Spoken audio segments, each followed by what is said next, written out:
Hello there. Welcome back, or welcome for the first time. I'm truly glad you're here. Tonight, we're going to take a quiet journey back in time to a world often misunderstood, romanticized, or hidden behind thick veils of legend and myth. The Middle Ages, a time of castles and cathedrals, monks and merchants, war and wonder. But we're not here tonight to talk about kings and crusades. Tonight's story will be about something far more human, whispered about in corridors, judged in sermons, guided by customs, superstition, and the unrelenting hand of the church. Tonight, we talk about intimacy. Now, don't worry, this journey will remain gentle and respectful. There will be no vulgarity, no explicitness, only truth, context, and quiet reflection on what it meant to be close, to love, to desire, and to be judged for it. And if you're enjoying these stories, I'd really appreciate a like or subscribe. Super curious where you're all listening from, so drop a comment with your location and what time it is. There always blows my mind how people are falling asleep to this all over the world. So, if you're already tucked in, warm and safe, close your eyes if you like, or simply listen. Let's drift through torchlit halls and candlelit chambers, and ask, what was it truly like to experience love and connection, emotional and physical, in the long centuries of the medieval world? Let's begin. In the medieval world, nearly every aspect of daily life was governed by structure, hierarchy, and, most of all, the teachings of the church. This was no less true when it came to the idea of love and personal connection. The church, particularly from the 11th century onward, wielded enormous influence over how people thought about relationships, physical closeness, and even marriage itself. Intimacy was not seen as something freely explored. Instead, it was tightly regulated, with the church promoting it only within the confines of marriage, and even then, primarily for procreation. Pleasure, desire, and emotional connection were viewed with suspicion, often labeled as temptations of the flesh. But people were people. Then, as now, they fell in love. They yearned. They wrote poetry, snuck glances, passed secret letters, and sought connection, even when the rules tried to forbid it. We'll begin by exploring the official attitudes, what the clergy preached, what was written in canon law, and how morality was taught in everyday life. But then we'll look at what happened behind closed doors, in the shadows, in the pages of love letters and the graffiti on monastery walls. Because, as we'll discover, the heart doesn't always obey. Before Tinder, before texting, there was courtly love. Born in the courts of 12th century France and spread by troubadours and poets, courtly love was a form of romantic expression, often idealized, distant, and poetic. It was usually between a knight and a noblewoman, often one already married, and their love was supposed to remain unconsummated, purely emotional. But make no mistake, it was passionate. Poems spoke of aching longing, burning hearts, sleepless nights. Knights wore a lady's token into battle, a glove, a ribbon, and wrote verse to win her attention. Courtly love had its own code. The woman held the power. The man served her, honored her, protected her. This idealized form of romance was never about fulfillment, but the yearning itself. It offered an outlet, an elegant rebellion, in a world where marriage was more about property and politics than affection. We'll look at some famous examples. Eleanor of Aquitaine, the poetry of the troubadours, and the stories of Lancelot and Guinevere. And we'll ask, was courtly love truly innocent? Or was it a safe veil for forbidden feelings? In the Middle Ages, marriage was as much a legal and economic contract as it was a personal union. For the majority, love came second, if it came at all. Families arranged marriages to cement alliances, secure property, or raise social standing. The church slowly took control of marriage customs over time. By the 12th century, it insisted that marriage was a sacrament, sacred and indissoluble. But what counted as consent? Could a 12-year-old girl agree to marry? Could two lovers secretly vow to each other without witnesses and still be considered wed? The answers were often contradictory. Canon law stated that mutual consent made a marriage valid, but in practice, social class and family approval carried enormous weight. And what happened behind closed doors was often not what the church envisioned. Though physical intimacy was technically only permitted after marriage, human behavior was rarely so obedient. We'll examine medieval wedding ceremonies, dowries, vows, and the strange mixture of folklore, fear, and formality that surrounded married life. And we'll ask, did people truly believe the rules, or did they simply find ways around them? As you drift deeper into this journey through time, let's explore the quiet, candlelit corners of medieval life, where love, duty, and faith all met behind closed doors. In the Middle Ages, intimacy was not just personal. It was profoundly public in meaning. That may seem strange, but the private life of a couple was viewed as a spiritual concern by the church and a legal concern by society. What happened in bedrooms could impact your place in heaven. What the church said. The medieval church had very strong and very specific teachings about physical relations between spouses. Intimacy was allowed, but only under very particular circumstances. It must be within marriage. It must be open to the possibility of children. It must not be done on certain days of the week or during holy periods. In fact, the church forbade intimacy during Lent, Advent, feast days, Fridays, Sundays, and before receiving communion. That meant that for a large part of the calendar year, even married couples were expected to abstain. Did everyone follow that? Likely not. But guilt and fear were often present. And the church's ideal image of a holy couple. They were chaste, spiritual, and distant, almost more like brother and sister than lovers. Confession and sin. You might find it odd, but people confess their physical behaviors to priests, including very private details, and not always voluntarily. Parish priests were trained to ask married couples whether they had broken any of the church's intimacy rules. There were books of confessional questions, some incredibly detailed, describing what was allowed and what was considered sinful, even within marriage. Many people lived with the weight of religious shame for actions we would today consider completely natural. Intimacy and obligation. In medieval Christian teaching, marital relations were also a duty, not just a desire. Husbands were expected to render the debt. In other words, to respond to their wives' needs and vice versa. Surprisingly, this gave women some formal right to intimacy within marriage. A wife could even go to a priest and say, "My husband refuses me," and the husband could be reprimanded. But on the darker side, the opposite was also true. If a woman refused her husband, he could accuse her of neglecting her marital duty, and in some cases, she might be punished by the law or church. Consent, as we understand it today, was not a full concept yet. Punishment for desire. Outside marriage. What about those who strayed? Fornication, any intimacy outside marriage, was seen as a serious sin. In cities, moral courts punished unmarried couples who were caught together. They might be fined, made to wear shameful clothing, or paraded through the streets.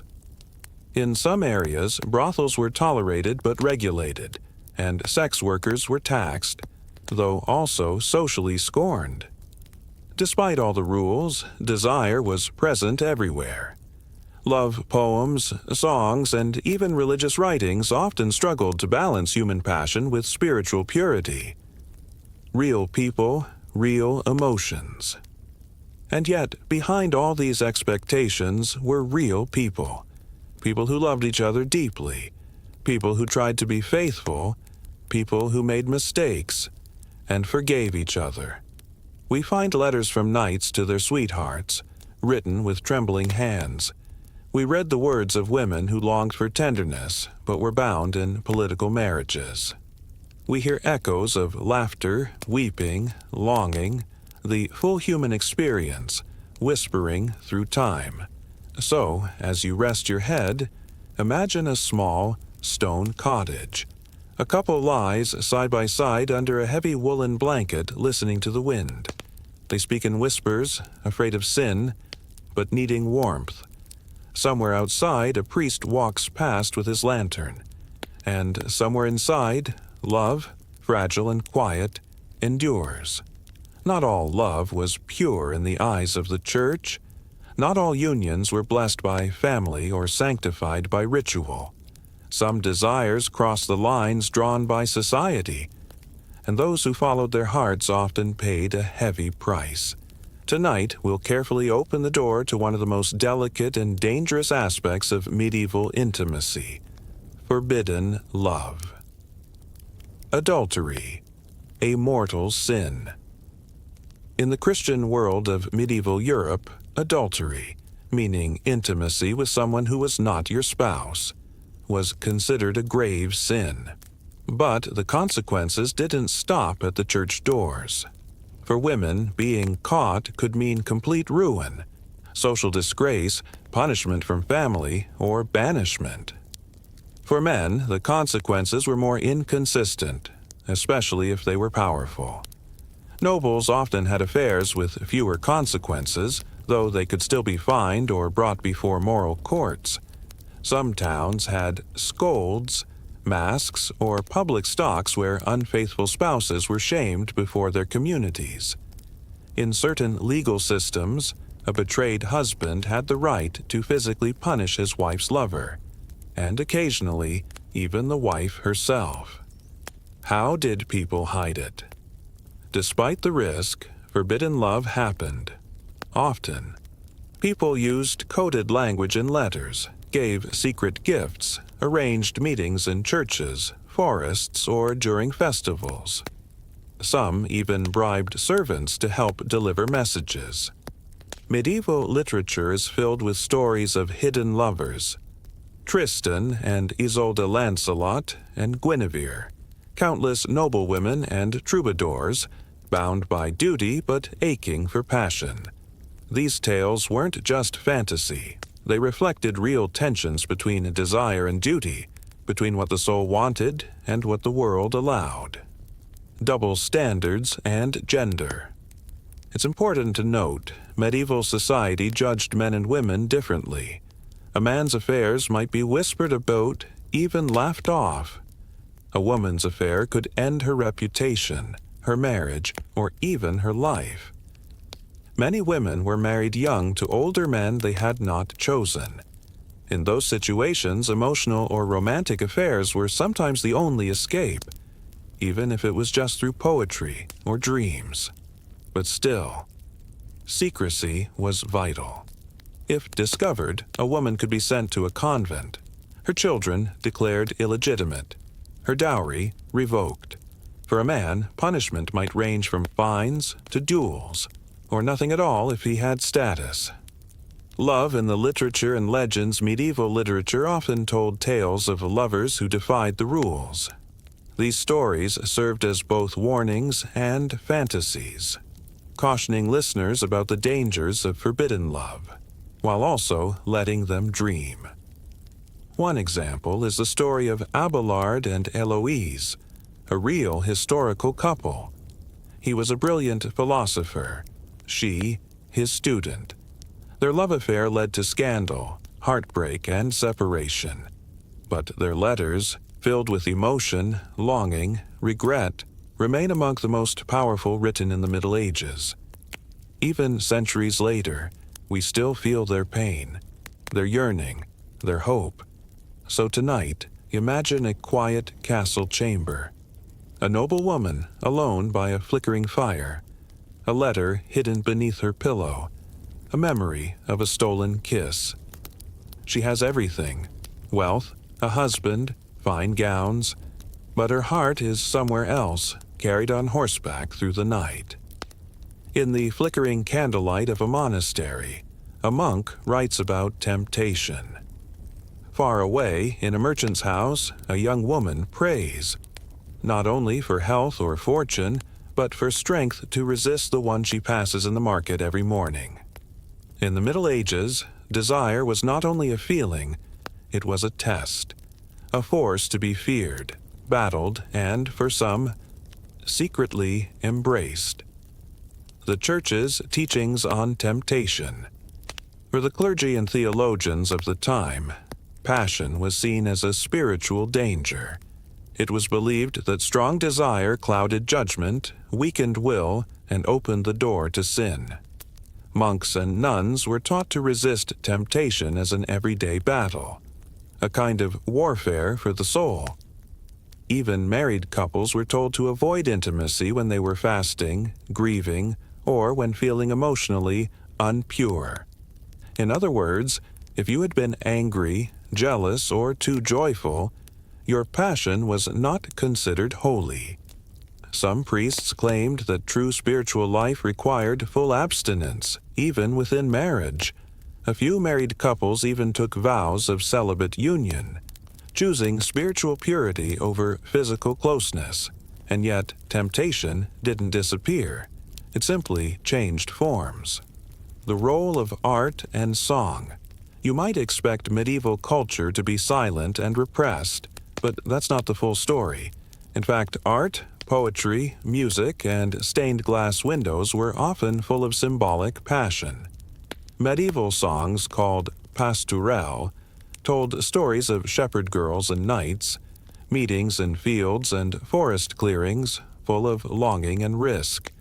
Tapestries and carvings depicted folkloric lovers, mythical creatures of beauty and seduction, or even biblical scenes layered with human emotion. And illuminated manuscripts sometimes included tiny, mischievous drawings in the margins. Lovers hidden among flowers, or animals engaging in comical courtship. These were private whispers, tucked between the lines of official doctrine. They remind us medieval people were not robots of faith. They had rich emotional lives and vivid imaginations. Temptation as a mirror. Medieval writers often described temptation as a mirror, reflecting your inner self back to you. Did you resist it? Then your soul was strong. Did you give in?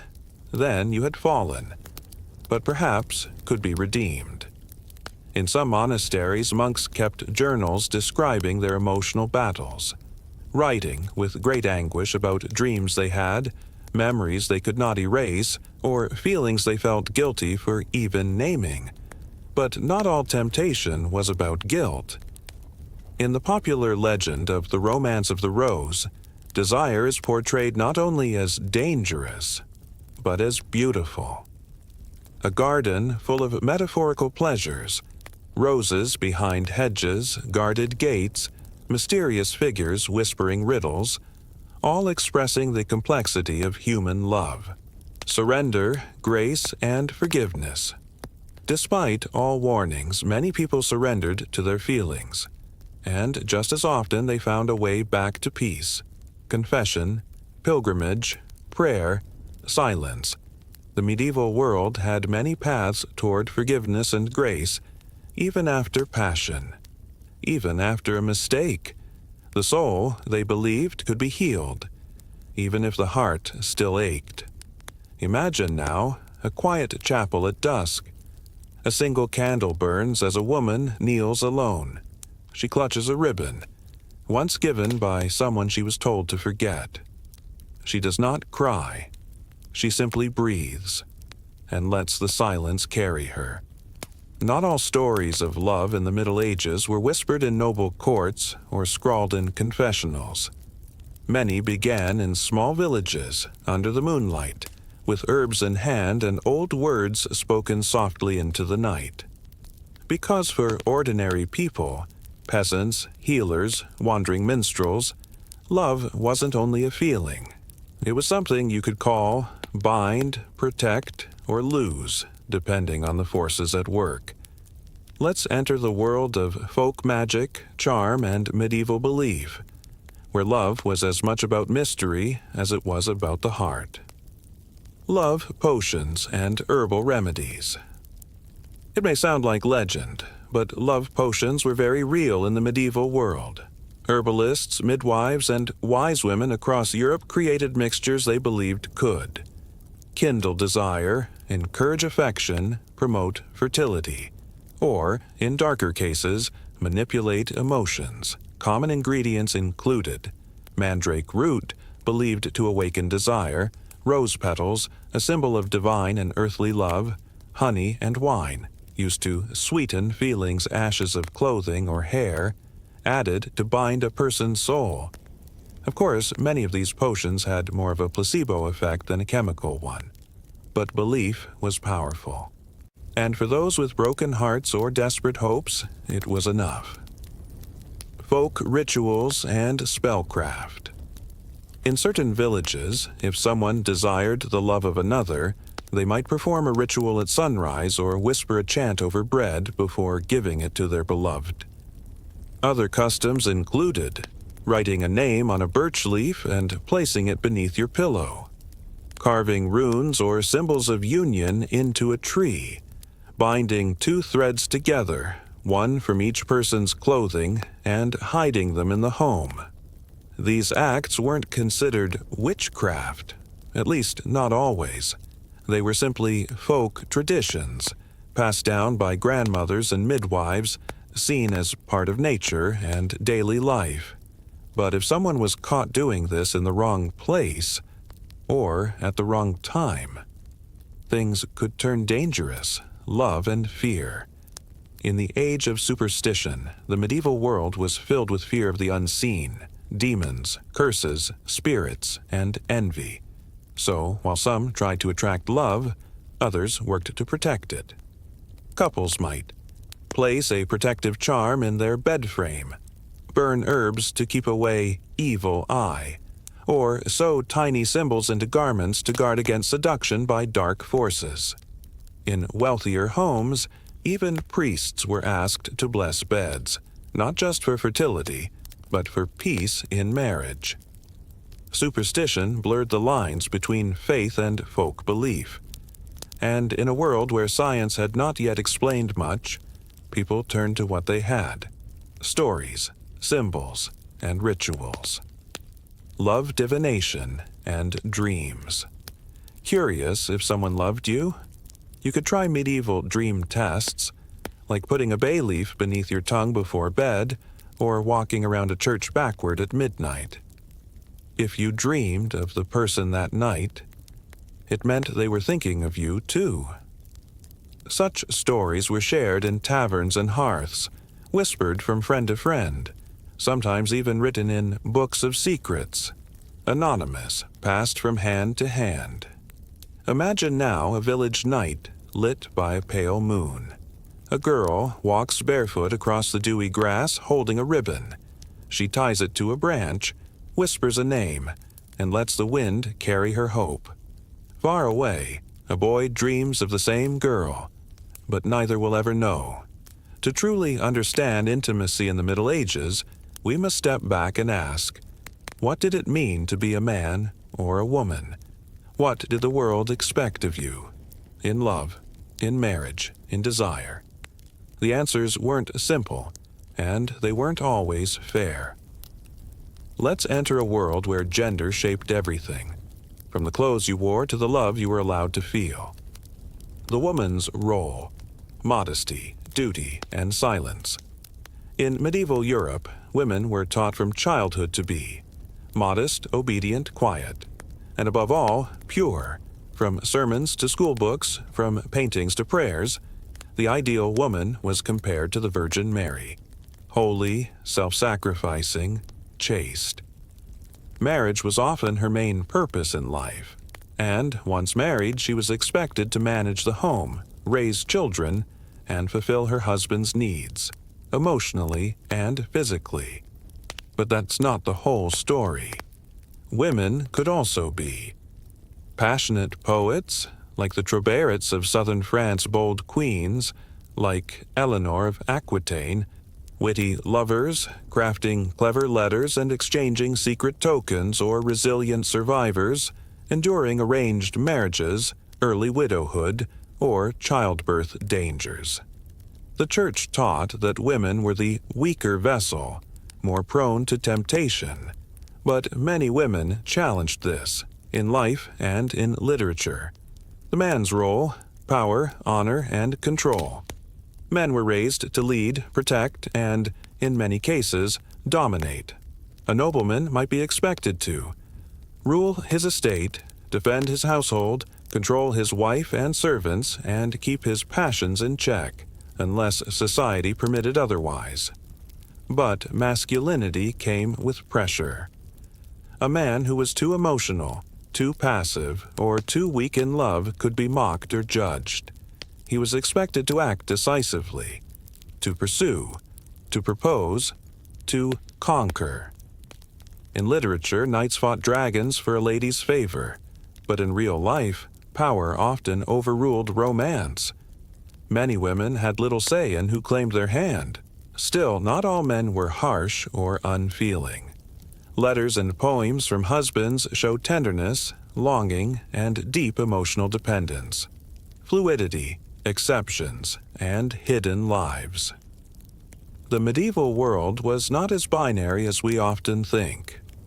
There were exceptions to every rule, and real people often lived between the lines. Some women ran businesses, wrote poetry, or lived alone. Some men joined religious life not from piety, but to escape marriage. There are stories, quiet, hidden, of same-gender love, even in an age that forbade it.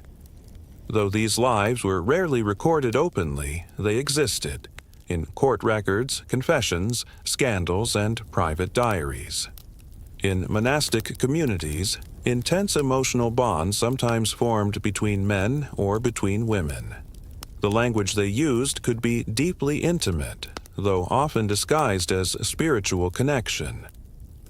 The body and the soul. Both men and women were taught to see their bodies as dangerous, sites of temptation, weakness, and sin, but also as vessels for love, family, and grace. Doctors of the time believed in humors, 4 fluids in the body that governed emotion and desire. Too much heat or imbalance could make someone lustful, too little, cold, and indifferent. The result was a culture constantly trying to control the body, but quietly fascinated by it. So tonight, picture a young couple sitting by the hearth. They barely speak. Their marriage was arranged, but he sees the way her hands tremble as she embroiders. She sees the way he watches the fire, lost in thought. And in that silence, something fragile, something human, begins to grow. In the dim candlelight of a village home, a woman grips the edge of a wooden bed. Her breathing is heavy. The midwife murmurs prayers. Outside, the world continues as always. The bells toll, the market bustles. But inside, life is being born. To understand intimacy in the Middle Ages, we must understand what it meant to create life, and how people feared, hoped, and prayed over the possibility of a child. Conception and belief. In the medieval mind, conception was both miracle and mystery. Science was limited. Theories came from ancient authors like Galen and Aristotle, whose works were more philosophical than medical. It was believed that both man and woman had to contribute seed, and that the strength of desire during the act could affect the child's traits. even their gender, personality, or health. Some claimed that if a woman didn't feel pleasure, she couldn't conceive at all, a belief that placed pressure, blame, and confusion around fertility. People spoke of quickening, the moment when the baby first moved in the womb, as the true start of life.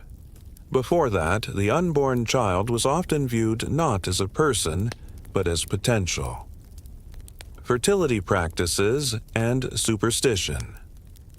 If a couple could not conceive, they might try folk remedies, pilgrimages, or prayers to saints. In England, barren women visited the shrine of St. Thomas Becket, laying on his tomb in hope of a miracle. In France, the shrine of St. Anne, mother of the Virgin Mary, was believed to help women conceive daughters. Others wore amulets, drank special teas, or lay together in silence on the feast day of a patron saint of fertility. Even in noble households, women feared being blamed for childlessness, and if a noblewoman failed to produce an heir, her entire future could change. Pregnancy and birth pregnancy was seen as a holy state, but also a dangerous one. The mother was praised for her role in creation, but warned that birth was a punishment for Eve's sin. She must endure pain as her spiritual duty. Doctors had few tools. Midwives, often older women with generations of knowledge, were the true heroes of the birthing room. Births took place in darkened rooms, with windows covered, loud noises silenced, and crosses nearby to ward off spirits. Women sat on special birthing stools, surrounded by female relatives, midwives, and occasionally a priest if death seemed near.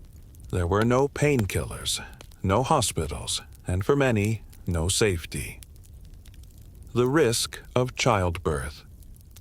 Let us pause for a moment, because in medieval Europe, childbirth was one of the leading causes of death for women. Even a small complication could be fatal: bleeding that wouldn't stop, infection from unclean tools, breech births that no one could correct. Many women prepared for childbirth as though preparing for death. They confessed their sins, wrote wills, and asked for last rites before labor began. And if the mother died, the child might not survive either. Infant mortality and grief. Even after a successful birth, many infants did not live long. Fevers, hunger, infections, or bad water claimed countless lives in the first year. This gave rise to intense religious customs around baptism. Babies were baptized quickly, sometimes within hours of birth, even if that meant a priest had to be woken in the night, to ensure the soul would not be lost.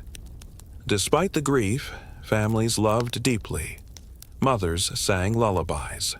Fathers carved cradles. Even in hardship, they hoped and tried again. Now, picture this. A new mother cradles her baby near the hearth.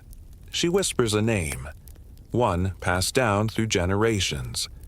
Outside, winter winds howl, but inside, a small, warm heartbeat begins its journey.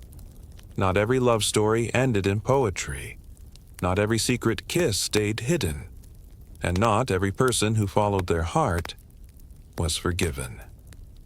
In this chapter, we step into the darker side of intimacy in the Middle Ages, a world of harsh judgment, public punishment, and deep scars, sometimes physical, sometimes invisible. Public shame and humiliation. In medieval towns and cities, punishment was often public. If a woman was found guilty of adultery or a man accused of seducing an unmarried girl, they might face pillories or stocks, where passers-by could spit, laugh, or throw food. Being paraded through the streets with a sign describing their crime-forced shaving of hair, a mark of disgrace or even whipping, depending on the region and law. In smaller villages, the punishment didn't have to come from officials. Rumors alone could ruin reputations. People might refuse to speak to someone, refused to sell goods to their family or deny their children playmates. Honor was everything, and once it was broken, there was rarely a way back. Moral courts and church discipline beyond civil punishment, the church held its own power. In England, ecclesiastical courts could summon people for fornication, relations before marriage, adultery, illegitimate children. Breaking marriage vows, those found guilty were often told to fast for weeks, walk barefoot to church, stand during Mass in a white robe, visible to the entire congregation. The goal wasn't just to punish, but to shame. And yet, these same courts often showed leniency to the powerful. A noble might escape with a fine. A poor woman, she might be thrown out of her parish. Witchcraft, seduction, and suspicion. Sometimes desire itself was seen as unnatural, especially if it came from women. A woman who dressed too boldly, spoke too freely, or had too many suitors might be accused of using charms or love magic. This could lead to accusations of witchcraft, especially in the later Middle Ages. Even a midwife, a healer, a caretaker, a guide in birth could be suspected if too many people whispered her name. And once suspicion started, it spread like fire. The outcasts, illegitimacy and social stigma. Children born outside of marriage often carried a lifelong burden. They were called bastards, a word that carried both legal and emotional weight. In some regions, they could not inherit property. In others, they were denied entry to guilds, monasteries, or even schools. Their mothers were often worse off, labeled as fallen, sometimes forced to wear distinct clothing or live in shameful isolation. Some families took the children in, some didn't. There were even foundling wheels, stone or wooden cylinders in monastery walls, where a mother could secretly place her baby to be raised by nuns or monks. Repentance and redemption. Still, even the darkest chapters had paths toward light. A woman who had sinned might enter a convent. A man might go on pilgrimage, walking hundreds of miles in prayer. Confession, real, weeping, soul deep, could bring absolution. But scars often remained. Not on the skin, always, but on the soul, and on the whispered memories passed from one generation to the next. Picture now a village square at dusk. A young woman stands alone, her head bowed. Her hands tremble. A priest speaks gently. The townspeople murmur. And slowly, with each silent step home, she carries not just her past, but her hope for forgiveness. We often think of medieval marriages as cold arrangements, sealed by contracts, guided by duty, and void of tenderness. And yes, many noble marriages were indeed alliances, political, strategic, emotionless. But not all. Between market stalls and monastery walls, behind farm cottages and castle tapestries, there were real connections. There was laughter, touch, trust, even love. Let's enter the quiet space where married intimacy truly lived. The marriage bed. In medieval thought, the marital bed was sacred, both physical and spiritual. The church taught that the act of union within marriage was not sinful, but holy. In fact, it was one of the reasons for marriage, to allow desire without damnation and to create new life. But there were rules. No intimacy during Lent, Advent, or before attending church. No union after childbirth until the woman was purified. No unnatural acts, though the definition of this varied by region and belief. Despite these strict teachings, there is evidence that many couples found real joy in their private lives. Letters between spouses reveal warmth, jokes, longing. Some describe missing the other's presence in bed, or remembering the feel of their hand in the night. Beds as symbols of union. Marriage beds were often ceremonial objects, beautifully carved, large, passed down through generations. They were more than just furniture. They were the place where children were conceived, where sickness was endured, where secrets were shared, and sometimes where people died. A husband and wife might pray together in bed, hold hands as they drifted to sleep, or speak softly after a long day. In poorer homes, there was often only one bed, shared not just by the couple, but by children too. Still, even in such closeness, small signs of affection mattered. Communication, consent, and connection. While medieval marriage was built on duty, many writings emphasized the importance of mutual respect. Certain handbooks, even by church writers, urged husbands to listen to their wives, and for both partners to show kindness and patience. In some regions, a wife could refuse intimacy, especially if her husband was cruel, unfaithful, or neglectful.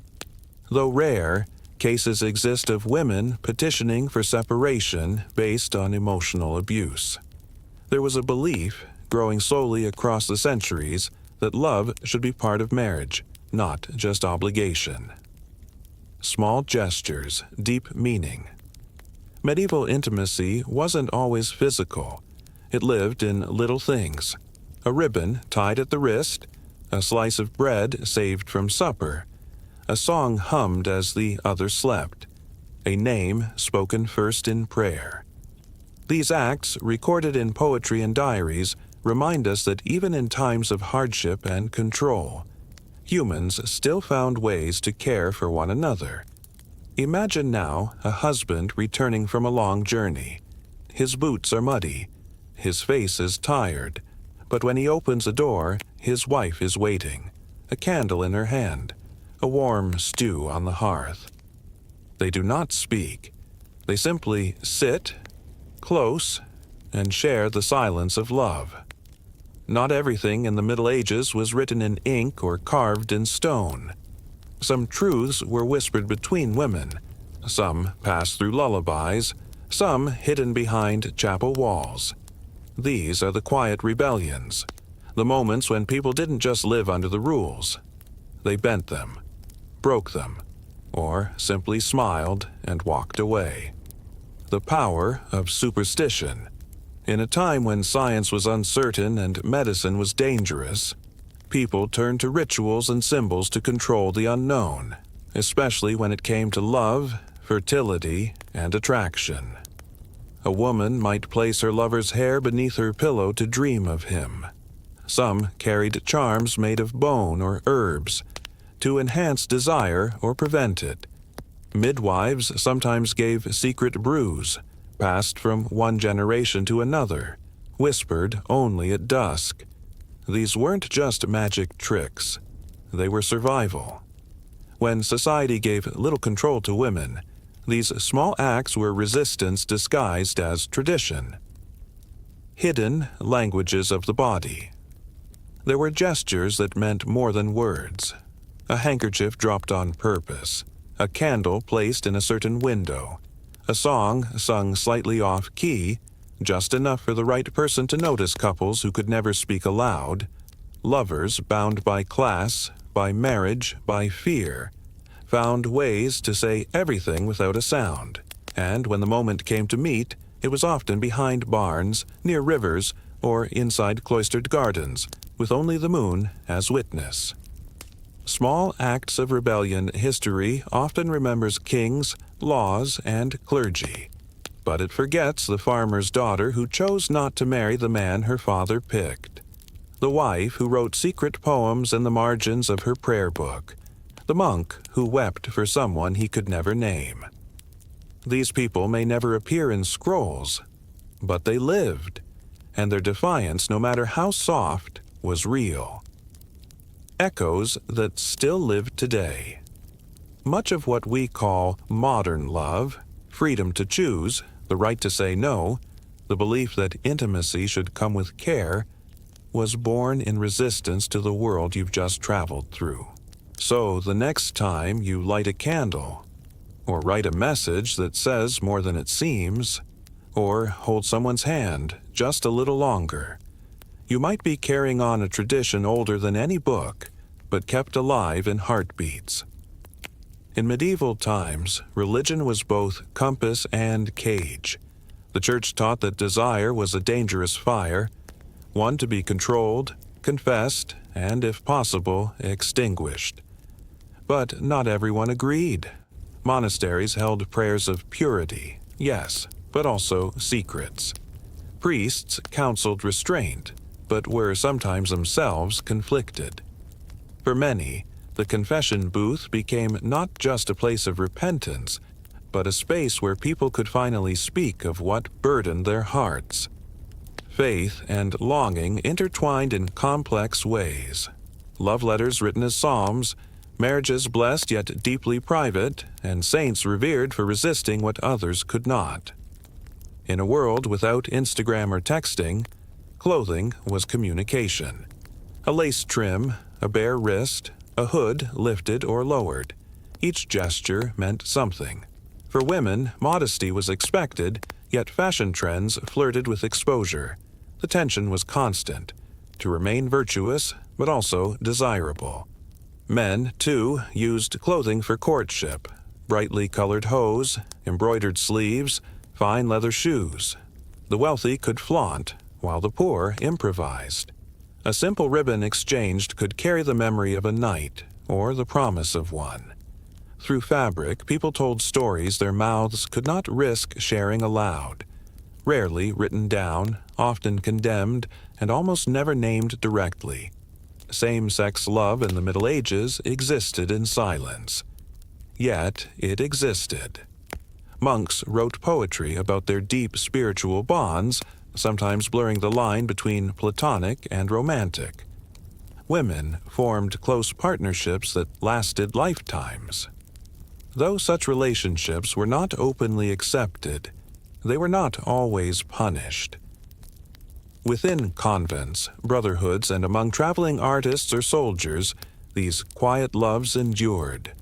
Behind closed doors and within hidden letters, they found space to breathe. Proof that even in the most repressive eras, love finds its language. Not all love stories are sweet. Some are built on imbalance. In medieval society, status often shaped intimacy. A nobleman could pursue a peasant girl with impunity. A lord's desires might dictate a servant's fate. Though romanticized in tales, these encounters often blurred the line between affection and coercion. But resistance existed too. Servants who fled, women who used wit or silence to protect themselves, and communities that whispered warnings to one another. Power could corrupt intimacy, but it could also provoke quiet courage in those who dared to say no. In medieval life, the most intimate and transformative moments often unfolded not under public gaze, but in private chambers, places where women held quiet dominion. Childbirth was not only a personal milestone, but a deeply communal experience. Surrounded by mothers, aunts, midwives, and friends, the birthing room was one of whispered prayers, herbal brews, and hands held through pain. Sexual knowledge and fear was often passed in these spaces. Girls learned about their bodies not from books, but from stories told during sewing circles or while grinding herbs. And just as life began in women's hands, so too did death often return there, washing the body, preparing it for burial, whispering final blessings. These were the quiet intimacies that rarely entered official records, but shaped generations. Here, in the stillness between screams and sighs, women carved out a sacred circle of connection, away from the laws of men and the gaze of priests. The medieval church often spoke of purity and chastity, but its actions were not always aligned. Priests broke vows. Bishops fathered children. Nuns wrote love poetry in the margins of their psalters. This contradiction wasn't just hypocrisy. It revealed a deeper struggle between the human need for connection and the imposed ideal of spiritual perfection. In some monasteries, rules were bent gently. Affection was allowed, so long as it was not physical. In others, harsh punishments awaited even a gentle touch. And yet, desire persisted. Some saw God in intimacy. Mystics described spiritual union in language so sensual that modern scholars debate whether it was metaphor or longing. "Let him kiss me with the kisses of his mouth," wrote the author of the Song of Songs, a line repeated by monks and nuns for centuries. Religion, in the end, could never fully extinguish desire. It only reframed it, challenged it, and, in rare moments, sanctified it. In a world of slow travel and short lives, love was often rooted in the village, the church, the household. But there were wanderers, minstrels, merchants, pilgrims, mercenaries, men and women who carried longing across rivers and borders. Tales tell of roadside inns where eyes met across crowded rooms, of notes exchanged through stable hands, of brief romances in the shadow of war or on the edge of festival fires. Traveling offered freedom from societal norms and anonymity. People who would never risk scandal at home could for one night be someone else. Lovers of no past, no future, only now. These encounters were not always gentle or pure, but they were human. And they left behind songs, keepsakes, and sometimes children, whose eyes bore the memory of a distant stranger. There were stories never told aloud, women who survived assault but could not speak of it, men whose longing had no name in their language, young people who felt different, strange, broken, in a world with only one word for love. Medieval society was loud in its judgments, but it was also full of silence. That silence was not always absence. Sometimes it was protection. Sometimes it was grief. Sometimes it was the only safe way to love. We find these silences in letters never sent, in prayers scratched into pews, in lullabies with strange verses, and we learn that not all stories need to be spoken to be true. And so the story ends, not with a closing door, but with a whisper still echoing through the halls of time. Sleep well, dream gently, and never stop listening to the voices of the past.